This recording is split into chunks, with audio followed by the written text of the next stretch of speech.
ये रात्रि क्लास है 4 जनवरी 1967। हर एक चित्र पर बैठ करके समझाना चाहिए तो सब सीख जाएंगे। मुख्य है ही वर्ल्ड की हिस्ट्री और ज्योग्राफी। भाषा तो कोई भी हो, अपनी अपनी भाषा में वर्ल्ड की हिस्ट्री और ज्योग्राफी समझा सकते हो। कहते हैं लॉन्ग लॉन्ग एगो, यहाँ तो तुम कहेंगे 5000 वर्ष पहले देवताओं पर राज्य था, लक्ष्मी नारायण महाराजा थे, महारानी थी। ये कहानी है। भारतवासी देवी देवताओं ने राज्य कैसे लिया और फिर कैसे गंवाया। कोई लड़ाई आदि की बात नहीं है। माया ते हारे हार, फिर माया ते जीते जीत। तो कहते हैं मन के हारे हार और मन के जीते जीत। माया कहा जाता है रावण को, बरोबर इन्होंने राज्य किया था।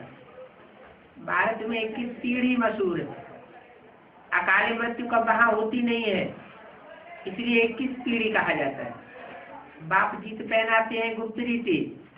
फिर आधा कल्प बाद 5 विकारों रूपी रावण से हराया, अर्थात 5 विकारों में बच गए। आधा कल्प फंसते फंसते सीढ़ी उतरते उतरते नीचे आएंगे। फिर बाप है स्वर्ग का रचयिता, उनको कहा जाता है हेवनली गॉडफादर। इनको जो स्वर्ग को रचते हैं, रचयिता है, उनको हेवनली गॉडफादर कहा जाता है। जो चीज नहीं होती है उसको रचा जाता है। रचने वाला भी साकार होता है और रचना भी साकार होती है। तो मनुष्यों को पवित्र जरूर बनाते होंगे, हेवन कहा जाता है, क्योंकि वहां तो होते ही है निर्विकारी। विकारी बनने से फिर हार हो जाती है, निर्विकारी बनने से जीत होती है। कितना सहज समझाया जाता है। बाप के बच्चे बने हो तो बाप की श्रीमत पर चलना पड़े। ये है ईश्वरीय मशीनरी, दैवी धर्म स्थापना की मशीनरी है। बाप बैठ बच्चों द्वारा स्थापना कराते हैं। कई की स्थापना कराते हैं, स्वर्ग की स्थापना कराते हैं। बाप बैठ क्या परमधाम में जाके बैठ जाते हैं। बाप बैठ, इसका मतलब ये है कोई तन में बैठ करके बच्चों के द्वारा स्वर्ग की स्थापना, स्वर्गीय संगठन की तैयारी कराते हैं। करण करावन हार भी कहा जाता है, करते भी है और कराते भी है। करते किसके द्वारा है? ब्रह्मा द्वारा करके दिखाते हैं और फिर बाप के रूप में करावनहार बनते हैं। करते नहीं है लेकिन बच्चों से कराते हैं। ब्रह्मा ने हर कार्य स्वयं किया, ये अपेक्षा बच्चों से नहीं की कि बच्चे करें या न करें। गुण धारण करना है, गुण लेना है, गुणों का दान करना है, तो बच्चों से अपेक्षा नहीं की, खुद करके दिखाया। वो माता का पाठ था और ये बाप का पाठ है, ये करके दिखाएगा। ये ऐसा नहीं है खुद करे या न करे, लेकिन बच्चों से कराएगा जरूर। तो मूल बात है देवी अभिमानी बनने की।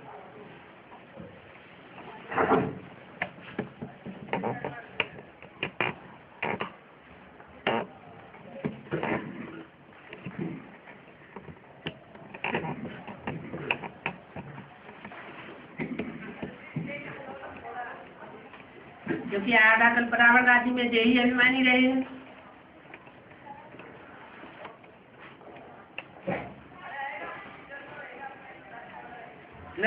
आधा कल्प रावण राज्य में देह अभिमानी रहे हैं। सतयुग में भले देही अभिमानी रहते हैं, परंतु बाप का पता नहीं रहता है। और अभी तो हम देही अभिमानी भी हैं, प्रैक्टिस करते हैं, और बाप का भी हमको पता है। फिर माया आकर के वायलोरा डालती है, माया बुलाए देती है, बार बार अनिश्चय पैदा करती है। किसके ऊपर? बाप के ऊपर।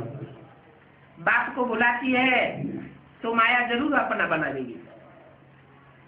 अभी तुम बाप को जान जाते हो, जानते हो तो कितनी खुशी होती है। डाडे का वर्षा भी बहुत सहज है, भारत में बिल्कुल मशहूर है। तुम सबका हक लगता है, काय के ऊपर? बाप के वर्षे के ऊपर नहीं, डाडे के वर्षे के ऊपर। कोई भी बच्चे को बाप अपना वर्षा दे या न दे, लेकिन डाडे की मिल्कियत उसको लेनी ही पड़ेगी। तो ये परंपरा कहाँ से चलती है? कैसे? कह देना तो आसान, संगम से परंपरा पड़ती है, हट गया। लेकिन कैसे? डाडे का वर्षा जरूर मिलेगा, बाप का वर्षा मिले या न मिले। तो कैसे?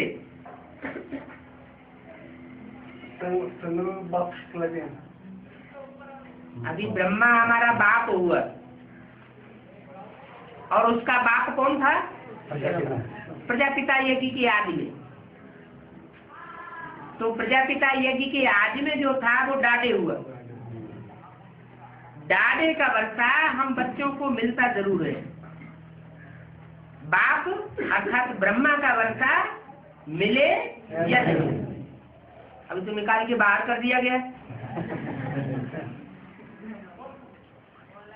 राम को बाण दे दिए, तीर का नाम दे दी, जाओ कमाओ और खाओ। अब इस यज्ञ से तुमको कोई प्राप्ति होने वाली नहीं है। तो जो बड़ा बच्चा होता है वो अपनी प्रॉपर्टी कमा सकता है, लेकिन डाडे का वर्षा उसे जरूर मिलता है। तो ये डाडे का वर्षा है, विश्व की बात है। तुम सबका हक लगता है, तुम सब आत्माएं हो, इसलिए सब ब्रदर्स हो। किससे बात की? उन्हीं बच्चों से बात की जो यज्ञ के आज में यज्ञ को छोड़ करके चले गए थे, अभी फिर दोबारा यज्ञ में आए हुए। तुम सब आत्माएं हो, माने आत्म की स्थिति में रहने वाले हो। बाद वाली जो तबक्का है, जो बाद वाली जनरेशन है, वो उस आत्म की स्थिति में नहीं टिक सकेगी जितना तुम टिकते हो। इसलिए सब ब्रदर्स हो। आत्मा आत्मा भाई भाई की स्टेज में तुम प्रैक्टिकल टिकते हो, इसलिए तुम भाई भाई हो। सबको हक है बाप से वर्षा लेने का। सबको माने किसको? इस्लामी बौद्धियों के चिन्ह को नहीं। जो बाप के सूर्यवंशी बच्चे हैं उन सबको हक है बाप से नंबरवार वर्षा लेने का। सचमुच में सभी आत्माएं सुखी बन जाती हैं, बाकी सब जाए शांति में रहती है। अब तो 500-700 करोड़ मनुष्य सृष्टि की आबादी है। सब तो स्वर्ग में नहीं जाएंगे। कितने जाएंगे? स्वर्ग में तो जाएंगे सिर्फ 4.5 लाख, और 4.5 लाख उनसे बच्चे बनकर पैदा होंगे। उनको 16 कला संपूर्ण सुख मिलेगा। इसके अलावा सारी सृष्टि जो भी मनुष्य मात्र है, उन सबको शरीर छोड़ करके शांति में जाकर के बैठना पड़े। बाप आकर शांति की स्थापना कर देते हैं। ये सारी दुनिया अशांत है, कोई भी देहदारी सुख शांति नहीं स्थापन कर सकते हैं। बड़े बड़े धर्म पिताएं आए, बड़े बड़े महात्माएं आए, बड़े बड़े विद्वान आचार्य आए, तपस्वी आए, फिर भी दुनिया अशांत होती गई। 2500 वर्ष की हिस्ट्री हमारे पास है। दुनिया में अशांति बढ़ी है, घटी नहीं है।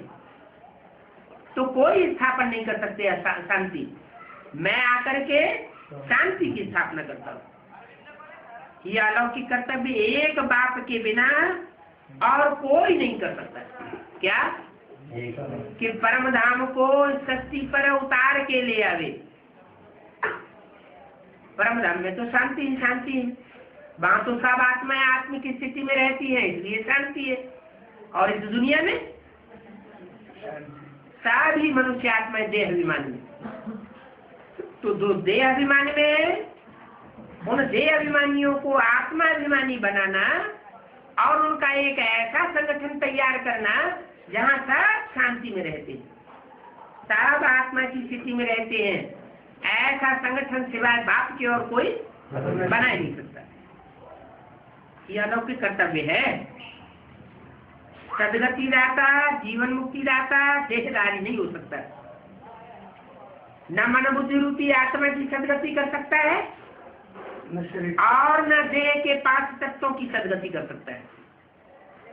देह के 5 तत्व भी सड़ते जाते हैं और आत्मा भी पतित और दुखी तमोप्रधान होती जाती है। बाप आते हैं तो पहले आत्मा की सदगति करते हैं। आत्मा मन बुद्धि ऐसी ज्ञान युक्त स्टेज में स्थित हो जाता है कि दुख भागता ही नहीं। दुनिया में दुख तो बढ़ने हैं, शरीर तो सड़ने हैं, लेकिन शरीर सड़ते जाएंगे और आत्मा पावरफुल बनती जाएगी। उनको कहा जाता है विदेही और विचित्र। बाप विदेही है, विचित्र है, विचित्र पाठधारी है। अब समझ आया हुआ है। शिवरात्रि कहते हैं, निराकार की रात्रि कैसे होगी? कोई भी इस बात को नहीं जानते। छोटी बच्ची, तुम हाईएस्ट पोजीशन वालों को बैठ समझाती हो, बच्चों को वेस्ट ऑफ टाइम नहीं करना चाहिए। कुछ न कुछ टाइम निकाल करके ईश्वरीय सेवा में लग जाना चाहिए। पवित्र तो रहते ही हो, मुश्किल की तो कोई बात ही नहीं है। तो दुनिया में तो क्या क्या करते हैं, कोई पानी पर पैदल जाते हैं, कोई आग पर पैदल जाते हैं। तो ये तो तुमको कोई पुरुषार्थ, ऐसा कठिन पुरुषार्थ नहीं कराते हैं। क्या कराते हैं? सहज पुरुषार्थ कराते हैं। वो पानी पर चले जाते हैं, आग पर चले जाते हैं, फायदा तो उनको कुछ भी होता नहीं। यहाँ मिसाल क्यों दिया पानी पर आग पर जाने का? वो स्थूल आग है और हम काम अग्नि है। इस सृष्टि में क्या है?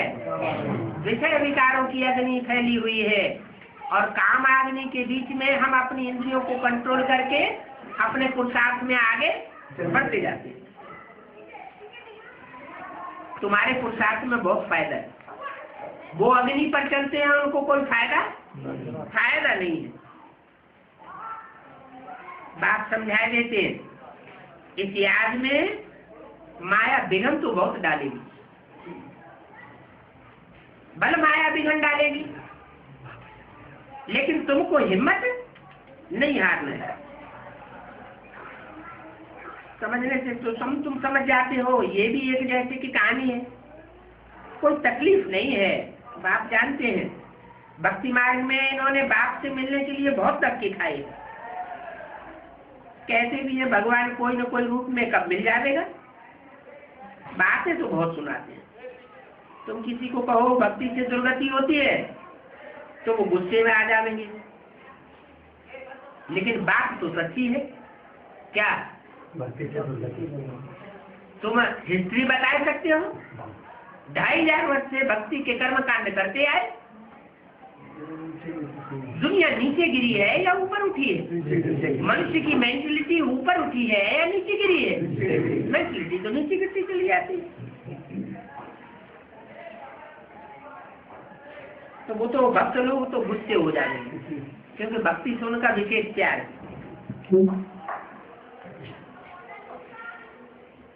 उनको बताओ, अरे तुम कहते हो भक्तों को भगवान आकर के सदगति देते हैं, तो भगवान आकर के कैसे सदगति देंगे?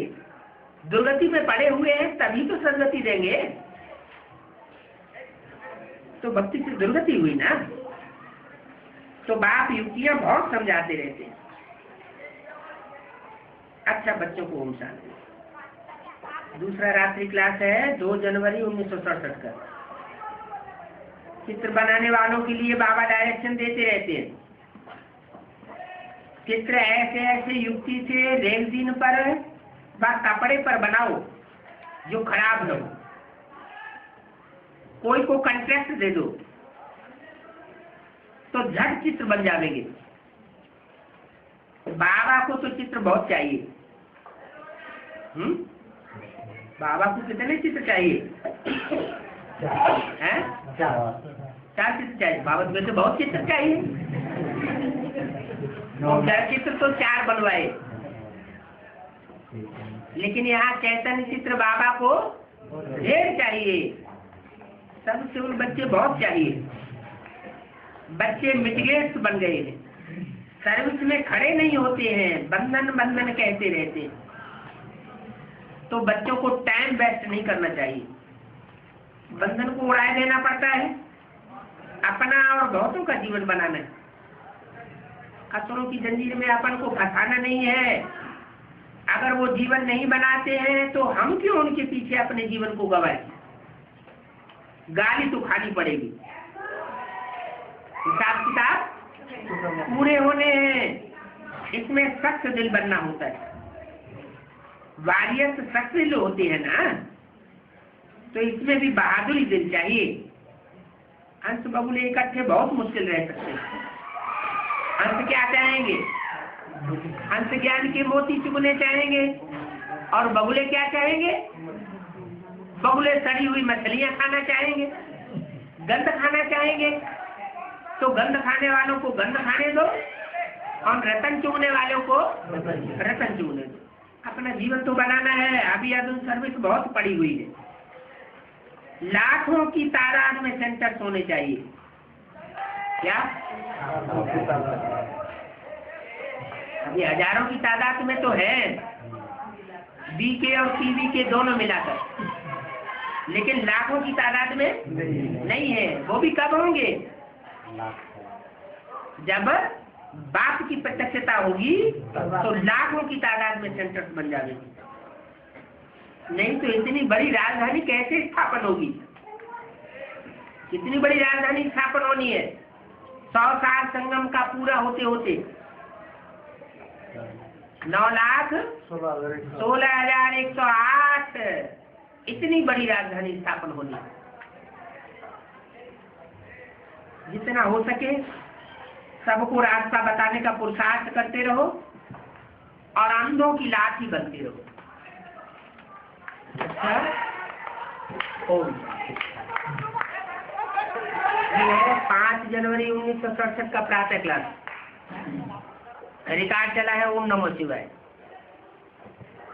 जब बाप और दादा ओम शांति कहते हैं तो 2 वाली भी कह सकते हैं, क्योंकि 2 युक्तियां हैं। एक है व्यक्त और एक है अव्यक्त। व्यक्त कौन है? प्रजापिता है व्यक्त।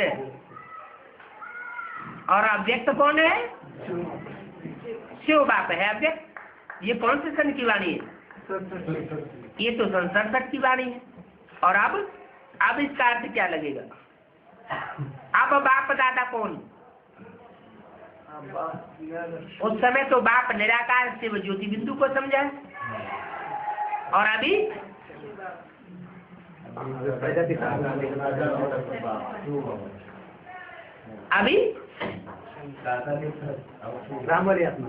अभी बाप निराकार शिव साकार बाप में प्रवेश है। ये बुद्धि में बैठा हुआ है। उस समय ये बुद्धि में बैठा हुआ नहीं था। उस समय ब्रह्मा को ही बाप समझ लिया, ब्रह्मा को ही मात समझ लिया। अभी ऐसी बात नहीं। अभी हम जानते हैं कि राम वाली आत्मा के थ्रू शिव बाप का पार्ट बजाते, और कृष्ण वाली आत्मा के थ्रू मृदुल पार्ट माता का बजाते हैं। तो एक है बाप और दूसरा है दादा। दादा कैसे? जो नई सृष्टि आदि की शुरुआत होगी, उस नई सृष्टि में जो पहला बच्चा पैदा होगा वो दादा कहा जाएगा। और बाप जो उसको जन्म देने वाला होगा वो बाप हुआ। तो बाप और दादा ये 2 हस्तियां हुई।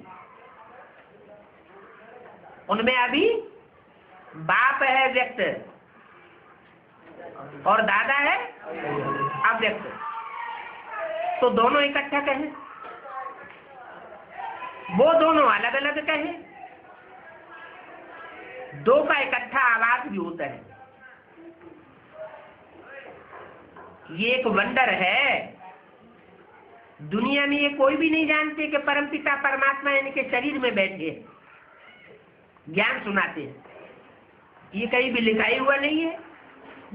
बाप ने कल पहले भी कहा था और अभी भी कहते हैं कि मैं साधारण तन में बहुत जन्मों के अंत में इनमें प्रवेश करता हूँ।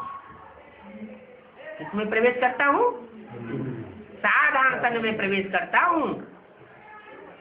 एक तरफ कहते हैं कि साधारण तन में आता हूँ और दूसरी तरफ लिखते हैं कि राजाओं जैसा व्यक्तित्व था। तो दो बातें हो जाती है। राजाओं जैसा व्यक्तित्व किसका कहें? ब्रह्मा का कहें। राजाओं जैसा व्यक्तित्व था, पर्सनालिटी अच्छी थी, लंबा चौड़ा गोरा चिट्ठा शरीर था, तो उनको कहेंगे कि राजाओं जैसी पर्सनालिटी। साधारण शरीर नहीं कहेंगे। साधारण शरीर में मैं आता हूं तो बाप का पाठ बजाता हूं। अभी तुम सबकी वानप्रस्थ अवस्था है। बहुत जन्मों के अंत में प्रवेश करता हूं, इनका आधार लेता हूं। गीता में भी कुछ न कुछ ऐसे वर्षन हैं जो रियल हैं। गीता में भी क्या आया है कि मैं साधारण तन में आता हूं। साधारण तन में आए हुए मुझ परमात्मा को मूढ़मती लोग नहीं पहचान पाते। तो ये रियल अक्षर हैं। मैं बहुत जन्मों के अंत में प्रवेश करता हूं, जबकि ये वानप्रस्थ अवस्था है। इनके लिए कहना ही ठीक है।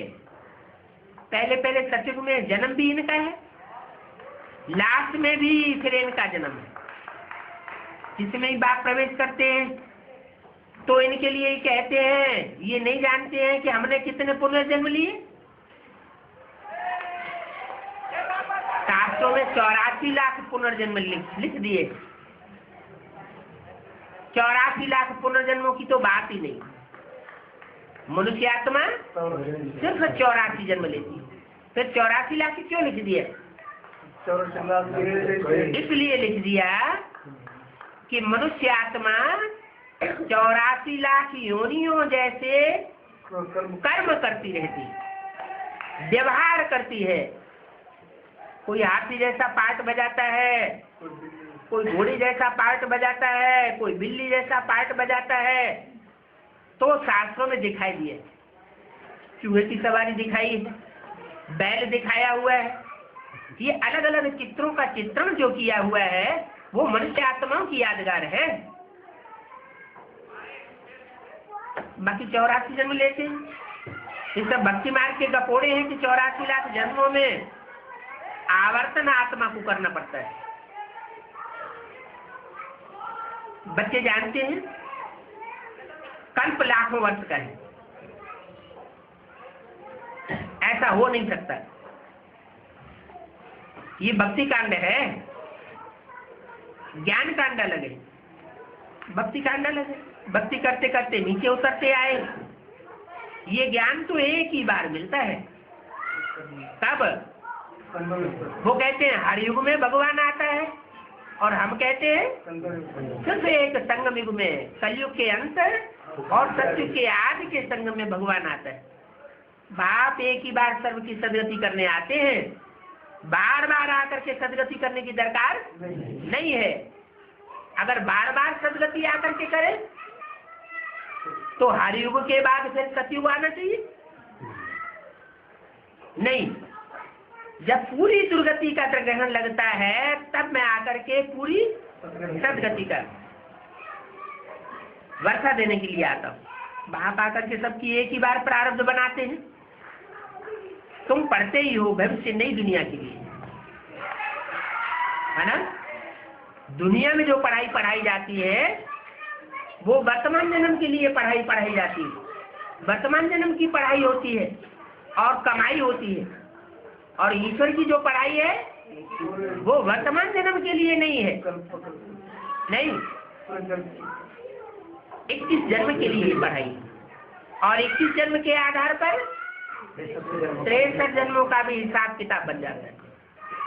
21 जन्मों का वर्षा बाप से मिलता है।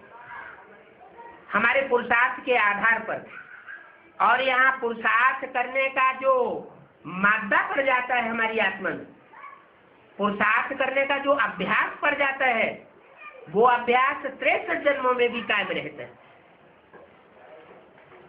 यहाँ संगम युग में अगर कोई याद में इतना सीखा है, इतनी प्रैक्टिस कर लेता है कि अभी अभी एकदम ऊपर का पुरुषार्थ और अभी अभी एकदम नीचे का पुरुषार्थ, तो ये पुरुषार्थ वहां भी देखने में आएगा। एक ही जन्म में राजा और एक ही जन्म में रंग दिखाई देता है। त्रेता में भी दिखाया है, क्या दिखाया है? राम राजा, राम प्रजा, राम साहूकार। राम की आत्मा के लिए दिखाते हैं कि त्रेता में पहले जन्म में वो आत्मा साधारण साहूकार है, और साहूकार से बढ़कर के इतना बड़ा साहूकार बनती है कि जो राजाई होती है नारायण की, वो सारी राजाई उसकी साहूकारी के बदले, उसके धन दौलत के बदले बेच देनी पड़ती है। बाबर के लिए क्या दिखाया? एक ही जन्म में साधारण सिपाही से बढ़कर भारत का सम्राट बनकर के बैठ जाता है।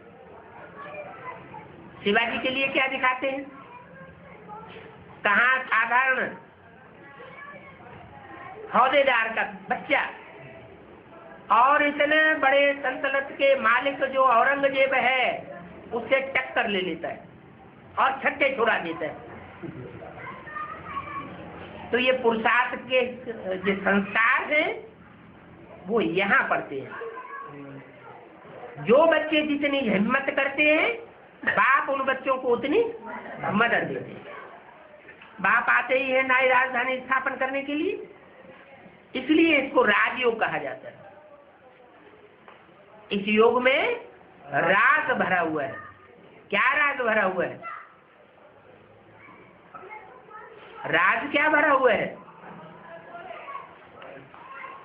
राज को जाना क्या नहीं, राज को ये जाना कि हम कोई स्थूल लड़ाई नहीं लड़ते।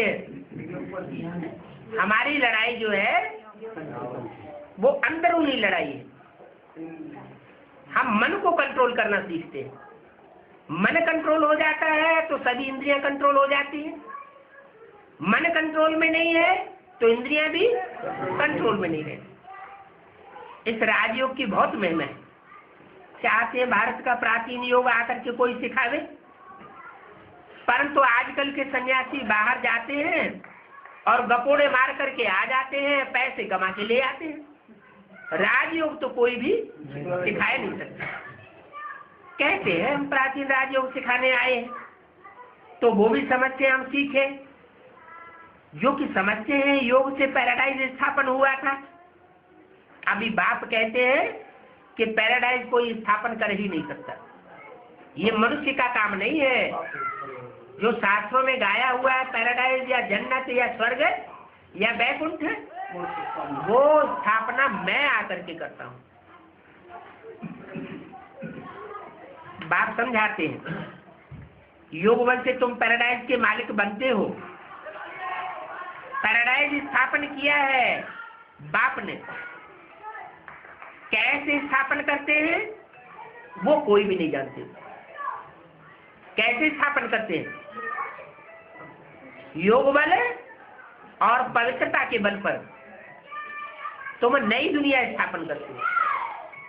इस पुरानी दुनिया के बीच में ही तुम नई दुनिया का संगठन तैयार कर देते हो। ऐसे नहीं कि 500 करोड़ की दुनिया खलास हो जाएगी। खलास नहीं हो जाएगी। ये 500 करोड़ की दुनिया रहेगी। कब तक रहेगी? ये 500 करोड़ की दुनिया चुटकी मारते खलास होने वाली नहीं है।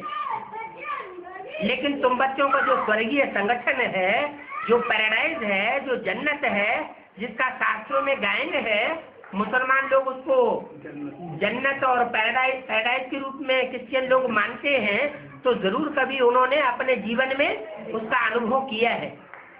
कब अनुभव किया? इस संगम युग में किया।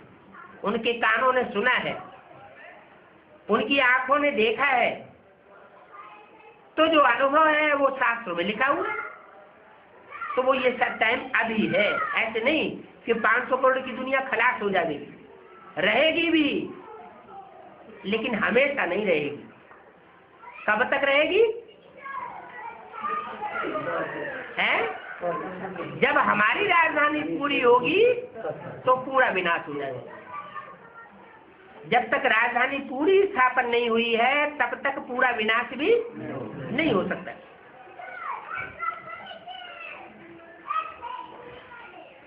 आजकल एडल्ट्रेशन करप्शन तो बहुत है। राजयोग रूहानी बात ही सिखाते हैं, जिस्मानी कोई मनुष्य नहीं सिखा सकता। झूठे गपोरे लगा देते। सबसे जास्ती एडल्ट्रेशन करप्शन इन गुरुओं ने फैलाया है। तो इन गुरुओं से हमारी लड़ाई है क्या? इसलिए एक मुरली में बोला है, रावण कौन? जरूर कहेंगे ये गुरु लोग। ये अपनी मनमत मिक्स करते हैं, मनमत मिक्स करके संसार में रावण राज्य चलाए देते हैं। अनेक मतों का राज्य चलता है। इसलिए बाप ने कहा है इन गुरुओं का साथ छोड़ दो।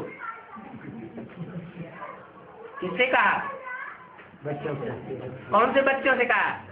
बेसिक नॉलेज वालों से कहा, एडवांस वालों से कहा? थे तो हम भी बेसिक नॉलेज वाले, लेकिन बेसिक नॉलेज वालों में जो सूर्यवंशी बच्चे थे उन्होंने उस बात को पहले कैच कर लिया। तो सूर्यवंशियों में भी नंबरवार बनते हैं, क्योंकि जो बीज रूप आत्माएं हैं वो एक धर्म से कनेक्टेड नहीं होती है। जो भी बीज है वो सब धर्मों से कनेक्टेड है। कोई इस्लाम धर्म के बीज हैं पक्के, कोई क्रिश्चियन धर्म के बीज हैं पक्के, कोई मुस्लिम धर्म के पक्के बीज हैं। तो जिनमें जो पक्का पक्का छिलका चढ़ा हुआ है उस छिलके को उतरने में टाइम लगता है।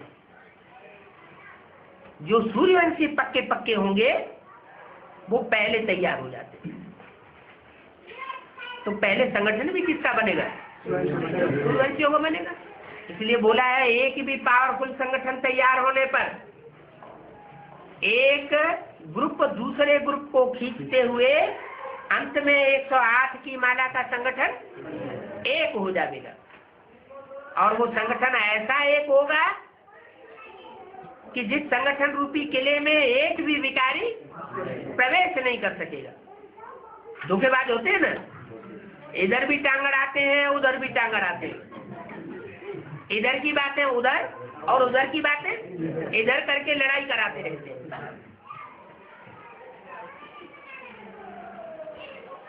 भारतवासियों को मुसलमान इसलिए काफर कहते हैं। क्या काफर कहते हैं? एक जगह टिकते नहीं हैं। बाप कहते हैं तुम तो सूर्यवंशी देवी देवता थे और तुम तो असल देवी देवता सनातन धर्म के पक्के हो। जो असल पक्का होगा वो कभी कन्वर्ट होकर के इधर से उधर जा नहीं सकता। तो ये गुरु लोग पावन षष्ठी नहीं रचते हैं, ये तो अपनी मनमत चलाते हैं। अभी तुम जज करो कि बरोबर ऐसा है या नहीं है। मैं ही आकर के सब वेदों शास्त्रों का सार सुनाता हूं, तो जरूर वेदों शास्त्रों में सार है ना, है तो। लेकिन वेदों शास्त्रों का अर्थ जो है वो उन्होंने अपनी मनमत पर विकृत कर दिया। पहले शास्त्रों में सच्चाई थी, बाद में शास्त्र भी इंटरप्रिटेशन करने से झूठे हो गए। इनसे अल्पकाल क्षणभंगुर सुख मिलता है, और ज्ञान जो मैं तुमको सुनाता हूं उससे तुमको 21 जन्मों का सुख मिलता है। भक्ति मार्ग में अल्पकाल का क्षणभंगुर सुख ये है 21 पीढ़ी का सुख, और ये 21 पीढ़ी का सुख बाप ही आकर के देते हैं। बाप तुमको सदगति के लिए जो कीमत देते हैं वो सबसे न्यारी है। क्या? जितने भी मनुष्य मात्र गुरु हुए हैं उनकी मत के मुकाबले बाप की मत बिल्कुल न्यारी है। ये बाप सबकी दिल लेने वाला है।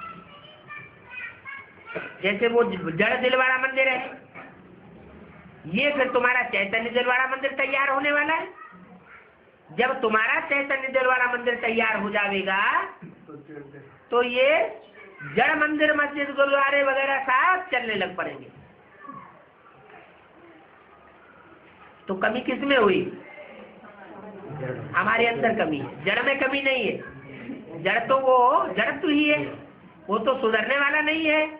लेकिन जो चैतन्य आत्मा है वो अपने को ज्ञान से सुधार सकती है।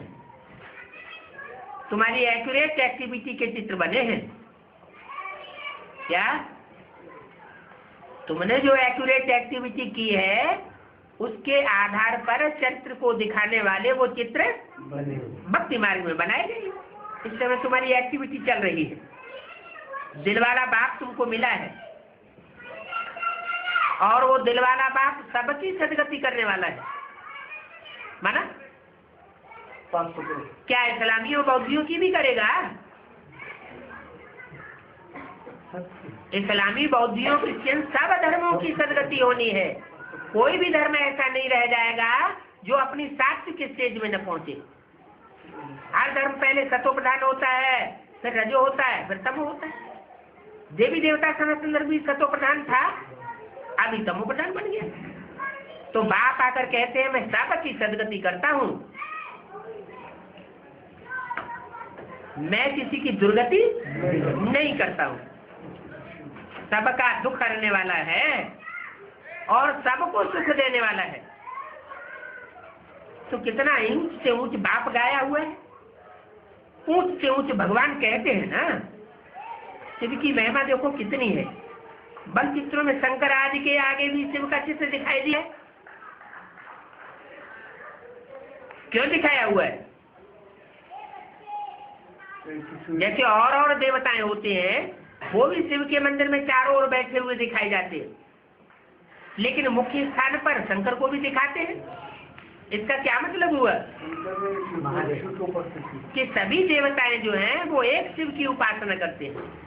उपासना करना माना नजदीक बैठना, मन बुद्धि से लगन लगा करके नजदीक बैठते हैं। वास्तव में ये मंदिर जो है वो आदि का यादगार है। देवी देवताओं के आगे शिव का चित्र रखना, देवी देवताओं के आगे शिव का चित्र रखना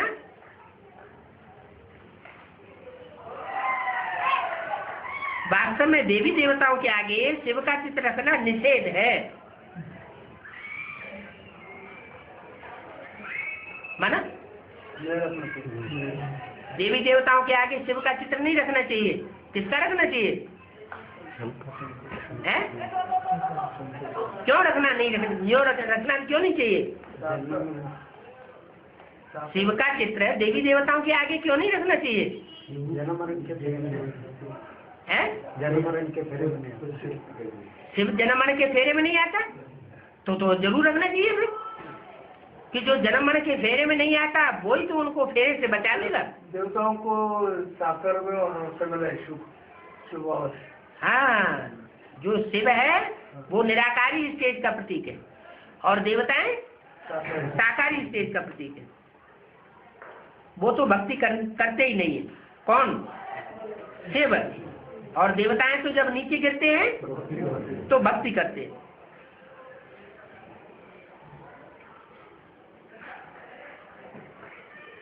देवताएं जब नीचे गिरते हैं तब भक्ति करते हैं, जब देवता होते हैं तो भक्ति नहीं करते। सूत्र कर सकते हैं क्योंकि सन्यासी तो शिव आदि को जानते ही नहीं है। वो है ब्रह्म ज्ञानी, तत्व ज्ञानी। क्या सन्यासी कौन? बाहर की दुनिया के तो सन्यासी शिव को पहचानते ही नहीं। ये तो यहाँ की बात है कि यहाँ ब्राह्मणों की दुनिया में जो सन्यासी हैं, सन्यास आश्रम बना करके बैठे हुए हैं, वो शिव के असली स्वरूप को नहीं जानते। वो ब्रह्म ज्ञानी है। ब्रह्मा की जीवन कहानी को बतावेंगे लेकिन शिव की जीवन कहानी को नहीं बता सकते। जैसे ये आकाश तत्व है वैसे ही वो ब्रह्म तत्व है। कहाँ बाप का पाठ और कहाँ ब्रह्मा का पाठ। जड़त्व बुद्धि में पाठ पर आने वाली आत्मा कौन सी है? दोनों में बाप जो है वो एक एक बात के हिज्जे हिज्जे करके बताता है। ब्रह्मा के मुकाबले तो सरस्वती की बुद्धि ज्यादा चलती थी। सरस्वती एक एक पॉइंट की गहराई में जाती थी। तो सरस्वती की सोल ज्यादा पावरफुल हो गई, इसलिए सरस्वती को आगे कर दिया। स्वर्ग का गेट कन्याएं माताएं खोलेंगी। तो बाप को तो याद करते नहीं है ना। कौन है? वो सन्यासी लोग बाप को याद नहीं करते हैं। अच्छा, ब्रह्मा याद करते थे? ब्रह्मा बाप को याद करते थे? तो उन्होंने बाप से मिलने के बाद तो उन्होंने बाप को याद कर लेते। ब्रह्मा शिव को याद करते थे? ज्योतिबिंदु को याद करते थे धर्म पिताओं की तरह, या प्रैक्टिकल रूप को याद करते थे?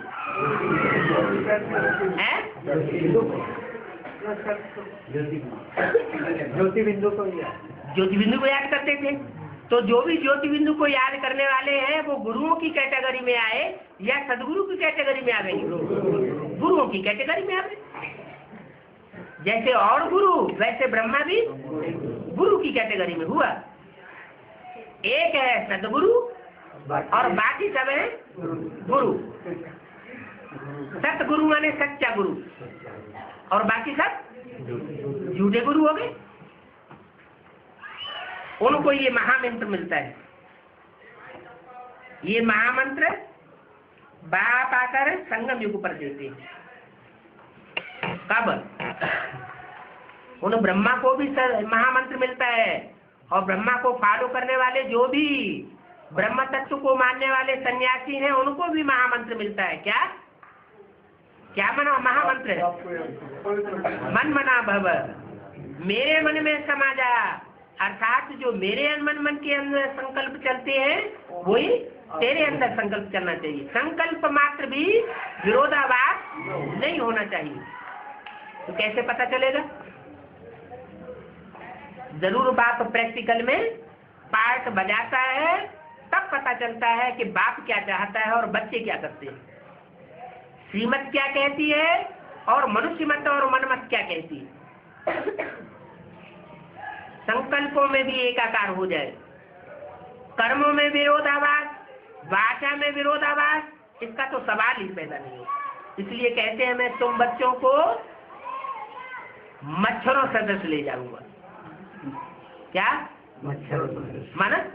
जैसे मच्छर की कोई वैल्यू नहीं होती है, मच्छर आया बैठा और पट से मार दिया, ऐसे ही तुम आत्माएं बन जावेंगे। ये देवहान की जो वैल्यू बनाई हुई है वो वैल्यू कुछ भी रहेगी नहीं। तो तुमको महामंत्र मिलता है, उनको भी महामंत्र मिलता है। ये बाप आकर संगम युग में महामंत्र देते। सर्व का सदगति दाता वो बाप एक ही बार आकर के मन मना भव का मंत्र देते कि देह कैसे दे के सब धर्म त्याग, अपन को अशरीरी आत्मा समझो और मुझ बाप को याद करो। कितना सहज समझाते हैं। रावण राज्य के कारण तुम सब देह अभिमानी बने हो। क्या रावण सबको देह बने वाला। रावण कब से आया? द्वापर कब से शुरू हुआ? रावण आया तो कोई हस्ती आई होगी ना। द्वैत मत फैलाने वाला पहला धर्म पिता इब्राहिम आया, और जब से इब्राहिम आया तब से द्वैत शुरू हो गया। इब्राहिम के बाद महात्मा बुद्ध आए, उन्होंने भी द्वैत फैलाया। क्राइस्ट आए, उन्होंने भी दूसरी मत शुरू कर दी। तो जितने जितने मतांतर फैलाने वाले आते गए वो सब रावण राज्य बनाते चले गए। बाप कहते हैं आप अपन को आत्मा समझो, देह और देह के धर्मों को त्याग दो। तुम्हारी आत्मा में 63 जन्मों में खाद पड़ी है। कौन सी खाद पड़ी है? तांबे की और लोहे की खाद पड़ी है, जिसकी वैल्यू बहुत कम होती है। त्रेता में तो फिर भी चांदी की खाद पड़ती है, वो फिर भी वैल्यूबल है। लेकिन द्वापर युग से तांबे और लोहे की खाद पड़ी, तो तुम बहुत ही कम वैल्यू के बन गए।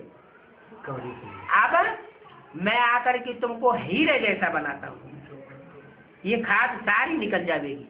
कैसे? कैसी याद से? सोने को, जो खाद वाला सोना होता है, 1, 2, 4, 8, 10 कैरेट का सोना होता है, उसको शुद्ध बनाने के लिए तीखी याद चाहिए, साधारण याद नहीं चाहिए। ये योग अग्नि है। वो अग्नि सुनार लोग जो जलाते हैं, वो बहुत तीखी अग्नि जलाते हैं, तब वो सोना पिघलता है, तब उसमें से खाद अलग होती है। यहाँ भी जो और धर्म की आत्माएं आई हैं, उनके संग के रंग की खाद जो पड़ी हुई है, वो अकेले एक बाप की याद से निकलेगी। अनेकों की याद से खाद पड़ गई और एक की याद से खाद निकलेगी। अभी भी क्या होता है, अभी याद करने बैठते हैं तो माया क्या करती है? हम बाप को याद करने बैठते हैं, दूसरे दूसरे रूप सामने आ जाते हैं। तो ये क्यों आते हैं? पूर्व जन्मों का जो हिसाब किताब जिनके साथ जोड़ा है मायावी आत्माओं के साथ, वो आकर के अपना हिसाब किताब लेना शुरू कर देती है। ए, कहाँ जा रहे हो? पहले हमारे से निपट लो। तो अलर्ट रहना पड़े। क्या अलर्ट रहना पड़े? वो हमको याद से दिगाएंगे, हमको बेविचारी याद में खींचेंगे, और हम क्या करें? हम एक बेविचारी याद में टिके रहे। तो जो खाद पड़ी है वो निकल जाती है। ऐसी लगन वाली याद होगी, एक की याद होगी तो खाद निकलेगी, और 2-2 की 4-4 की याद हुई तो खाद निकलेगी नहीं, और ही ज्यादा चढ़ सकती है। सतो प्रधान से सतों में आने से कलाएं कम हो जाती है। सोने के भी कैरेट्स होते हैं ना। अभी तो कलयुग में जन्म, कलयुगी जन्म में सोना देखने में भी नहीं आता है। सतयुग में तो सोने के महल होते हैं। क्या होंगे सोने के महल? हाँ, अभी सच्ची आत्माएं देखने में नहीं आ रही है। जिसको समझो कि ये सच्चा है, इसको हम दोस्त बना लें, लेकिन क्या होता है, वो दोस्त भी धोखा दे जाता है। सब झूठे हो गए हैं। सोना सच्चा तो देखने में मिलता ही नहीं। सोना भी अगर मिलेगा तो खाद वाला मिलेगा। सतयुग में सोने के महल होते हैं। महल माना ऐसे ऐसे संगठन रूपी किले होंगे सतयुग में, जो कोई भी दुखी नहीं होगा, सब सुखी होंगे। कितना रात दिन का फर्क हो जाता है। इसका नाम ही है गोल्डन एज, और ये है आयरन एज। वहां स्टील पत्थर आदि का काम होता ही नहीं, और यहाँ कितनी पत्थरों के ऊपर नक्काशी होती है, कितने स्टील के कारखाने बनाए हुए हैं, बिल्डिंग्स बनती हैं, वो भी मिट्टी की, पत्थर की। वहां तो सोने चांदी के सिवाय कोई कीचड़ पट्टी नहीं होती। वहां साइंस से बहुत सुख होगा। कौन सी साइंस होगी? है जो योग बल की साइंस है, वो सारी प्रकृति को इतना कंट्रोल करके रख देगी कि स्वतः ही सब कुछ मुहैया होता रहेगा। खाने खोदने की जरूरत नहीं पड़ेगी सोना बनाने के लिए, हीरे निकालने के लिए कारखाने नहीं बनाने पड़ेंगे, सारा कार्य प्रकृति करेगी। तो ये भी ड्रामा बना हुआ है। इस समय साइंस घमंडी है। वहां सतयुग में कोई भी साइंस घमंडी नहीं होंगे। वहां तो साइंस से तुमको सुख मिलता है। यह है अल्पकाल का सुख, और जो सुख मिलता है वो भी थोड़ों को मिलता है। आज की साइंस जो है वो थोड़ों को सुख दे रही है या सभी को सुख दे रही है? 500-700 करोड़ सब थोड़े ही सुखी होते हैं एक दिन में। जितना ज्यादा बड़ा मर्तबा वाला होगा उतना साइंस का सुख भोग सकेगा। लेकिन अल्पकाल का सुख है। ये माया का पाम्पेंड सो 200 साल का है। पहले ये माया का पाम्पेंड सो इतना नहीं था। फिर इससे बड़ा भारी दुख भी मिलता है। बाम शादी ये सब विनाश के लिए बने हैं। चाइना बनाते हैं, फिर एक दूसरे को मना करते हैं, फिर खुद भी बनाते रहते हैं, दूसरों को मना करते रहते हैं।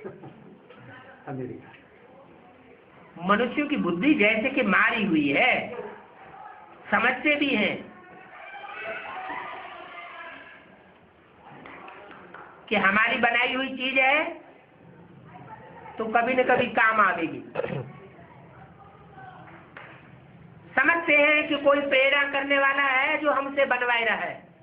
हम नहीं चाहते हैं बनाना तो भी बनाने के लिए मजबूर है, परंतु पता नहीं है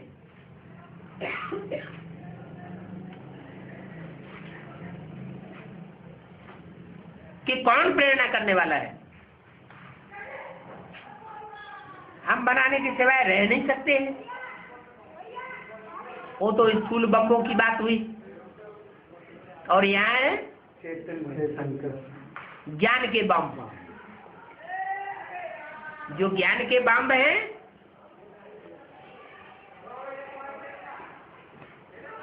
वो विनाशक भी है और सुख देने वाली भी है। सबसे बड़े से बड़ा बम कौन सा है? परमात्मा बम। वो परमात्मा बम जब फटेगा तो सारी सृष्टि में परिवर्तन हो जाएगा। अभी तो पता ही नहीं है, क्योंकि गुप्त पार्ट है। गुप्त पार्ट में बच्चे भी मुझ जाते हैं। क्या? इसलिए क्या बोला है शंकर के लिए? क्या बोला है? नहीं, हाँ, ऐसा विचित्र पार्टधारी है जो तुम बच्चे भी समझ नहीं सकते। तो जब बच्चे ही नहीं समझ सकेंगे तो दुनिया वालों की समझ में नहीं आ सकता। तो पता नहीं है कौन है जो प्रेरणा करता है। हम बनाने के सिवाय नहीं रह सकते, बनाने ही पड़े। ड्रामा में नूद है इनके विनाश का टाइम नुदा हुआ है। कितना भी भल कोई फीस प्राइस देवे, परंतु फीस का देने वाला तो वास्तव में एक बाप है। बाप को फीस प्राइस मिलनी चाहिए। इस दुनिया में शांति की स्थापना कौन करेगा? बाप करेगा। और फीस प्राइस अभी किसको मिल रही है? मनुष्यों को फीस प्राइस मिल रही। बाप कहते हैं ये फीस प्राइस झूठी है, झूठे लोगों को मिल रही है। वो फीस स्थापन कर ही नहीं सकते, मैं ही आकर के फीस स्थापन करता हूँ। वो शांति का सागर है। वो शांति सुख पवित्रता का वर्षा देते हैं। सतयुग में है बेहद की शांति, बेहद का सुख। वहां दूध की नदियां बहती हैं, हैं? दूध की नदियां बहेंगी, जानवर नहीं दूध देंगे, हैं? दूध की नदी माना सुख का सागर है। जो सुख का सागर है वो दूध की नदी बहा करके जाता है। माने वहां नदियां जो चैतन्य नदियां होंगी सब सुख देने वाली होंगी। यहाँ तो नदियों में कचरा पड़ता है। कौन सा? व्यभिचार का। नदियां चैतन्य की तरफ इशारा किया या जड़ नदियों की तरफ इशारा है? जो चैतन्य नदियां सतयुग में होगी, चैतन्य गौएं होंगी, वो सब फर्स्ट क्लास होंगी। ऐसी गौएं नहीं होंगी जो कचरा खाने वाली हो। ऐसी नदियां नहीं होंगी जिनमें कचरा पड़ता हो। सबका सागर से कनेक्शन होता है। विष्णु को क्षीर सागर में दिखाते हैं। ये कहाँ की बात है? संगम युग में जब संपन्न स्टेज का टाइम होता है तो परिपूर्ण स्टेज में वो दिखाया गया है कि क्षीर सागर में सर्प के ऊपर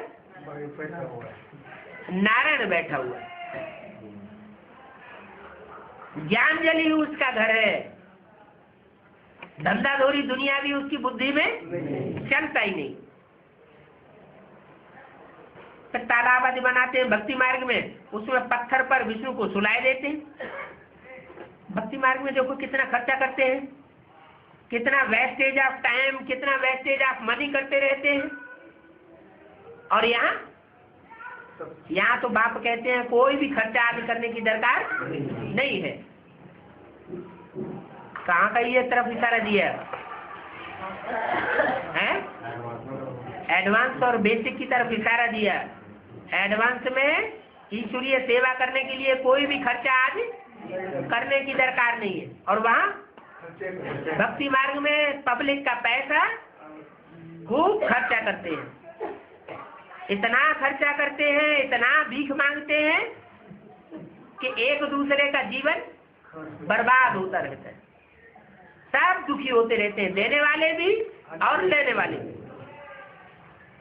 कितना wastage of time, wastage of money करते रहते हैं। देवताओं की मूर्तियां कितना खर्चा करके बनाते हैं, फिर समुद्र में डाल करके डुबो देते हैं। ये कहाँ की यादगार हुई? कैसे?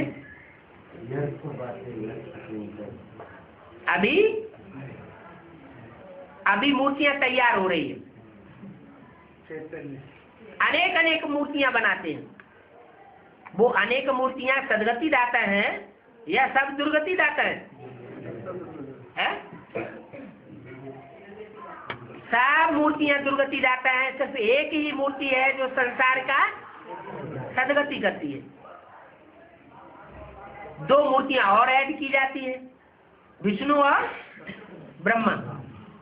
ब्रह्मा को नीचे तबक्के में दिखाया है, विष्णु को सहयोगी के रूप में दिखाया है।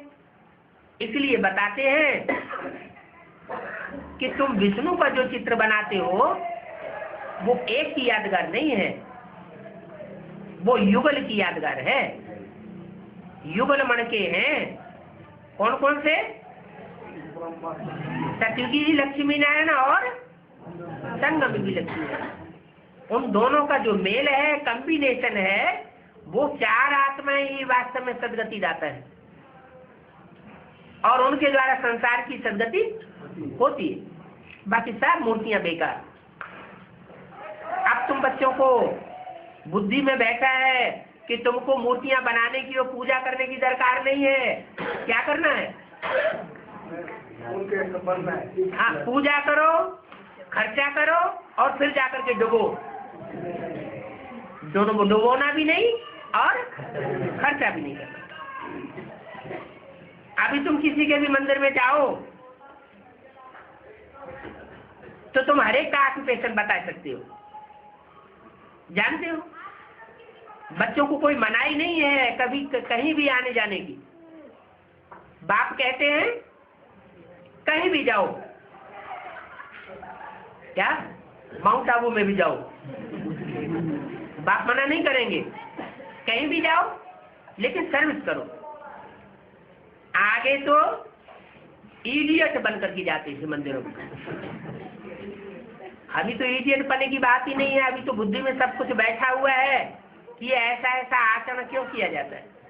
अच्छा, बच्चों को ओम शांति।